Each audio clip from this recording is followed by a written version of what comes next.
Base sa direktiba ni Mayor Greg, nag-conduct inspection sa mga various areas nga nag-experience sa overflowing kag heavy runoff or build up sang tubig, and ini nga mga areas amo ang Florenceville, dira gaagi ang aton Kabalagnaan Creek, and Kasilingan 1 and 2, Barangay Minsilingan, Bangga Cory, Kabug, and Barangay 39. So kita nag-instruction sa aton mga various engineers nga mag-inspect. So ang isa na to nakita dito sa Kabalagnaan Creek nga may heavy build up or heavy siltation sa downstream nga portion sang creek. Makita ta nga tama ka dako sang build up nga nag-obstruct, amoy siya nag-cause ang obstruction sang water naga-flow sa pakadto downstream. So ultimately ini nag-cause sang overflowing sa may bridge, kag amo man ni siya ang nag-cause nga ang mga area sa palibot, mga residential areas nagsuffer sang mga pagbaha. And also nakita taman nga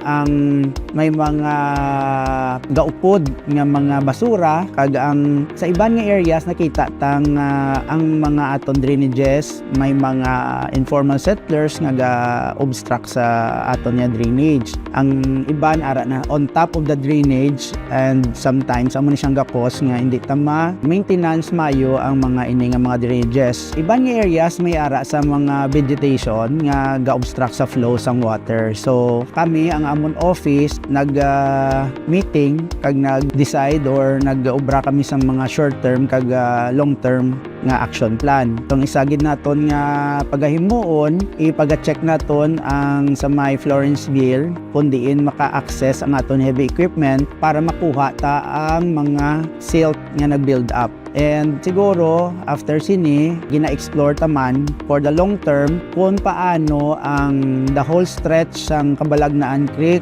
nga ga-join sa may Pahanukoy Creek nga mapano siya ma-clear. Kay nakita man naton sa aton drone footages nga ang may ara magid siya sa unhan sa mga build up. So ang ini siya nga creek heavily silted na gid, even the Pahanukoy Creek. So isa siya na siya ka long term nga solution naton is to clear kag disilt ang ina nga creek. For the iban pagid nga areas for the long term siguro kinahanglan naton ipag-istoryahan sa sari nga departamento nga involved sa pag-clearing sa aton mga informal settlers, as well as kung paano tani ma-minimize ang aton mga basura nga magkadto sa aton drainages. And also ay noteworthy to mention ang aton nga mga ginahimo sa mga previous months nga mga desilting kag clearing. Nakita naton nga may dako na nga resulta, no? Kay ang SM Palangka, ang